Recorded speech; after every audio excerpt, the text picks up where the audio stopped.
Сивата економија во Македонија, проценета на околу 20% споредено со регионот, е сведена на прифатливо ниво.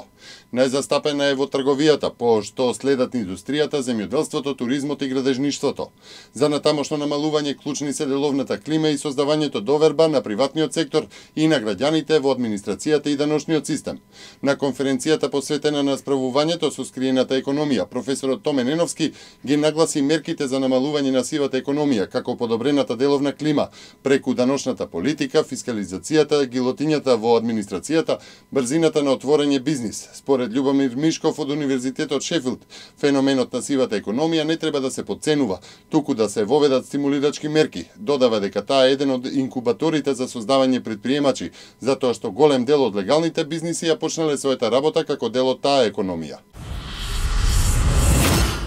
Екипите на град Скопје ги почнуваат градежните работи за изведба на површинска, така наречена сува фонтана или jumping jet на плоштадот Македонија, на просторот меѓу фонтаната Војнот на коњи и влезот во камениот мост. Фонтаната ќе биде со правоаголна форма со димензии 20 на 10 метри. Ќе ја сочинуваат 128 лазници со 128 светилки. Во Центарот за обука во Идризово е промовирана новата единица за јавен ред и мир и интервенции, како единица во рамки на организацијските единици за општа безбедност и полициски станици од општа надлежност при СВР Скопје.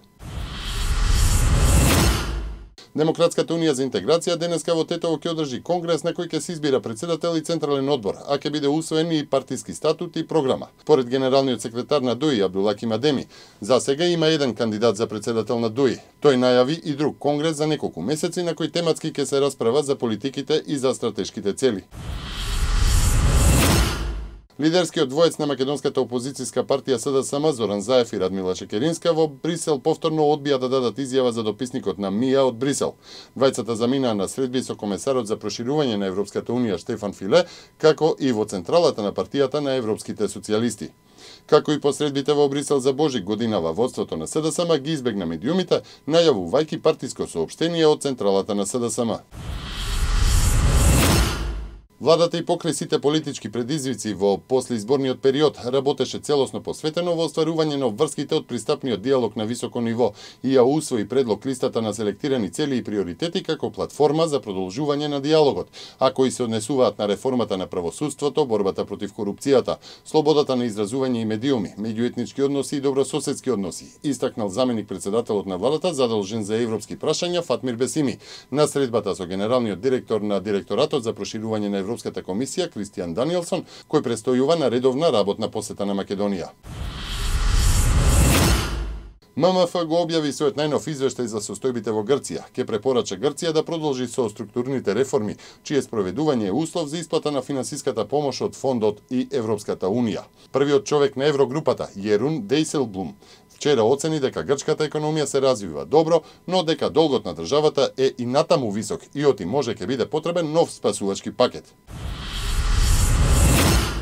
Лидерите на 7 економски неразвиени земји на самитот на групата Г7 во Брисел побараа ставање на крај на руското влијание во дестабилизацијата и ескалацијата на состојбите во Украина или во спротивно, до крајот на овој месец ќе почне третата најтешка фаза на санкции кон Москва.